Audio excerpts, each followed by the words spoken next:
శృతి మించిలా నన్ను మై మరపించకలా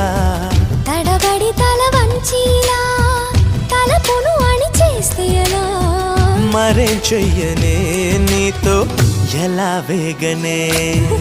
నన్ను దాటి వెళ్ళలేవు నిన్ను నువ్వు దాచలేవు ఏమి చెయ్యనయ్యో రామా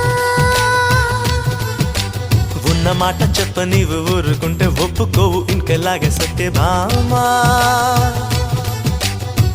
అనుకున్నా తప్పు కదా మోమాటం ముప్పు కదా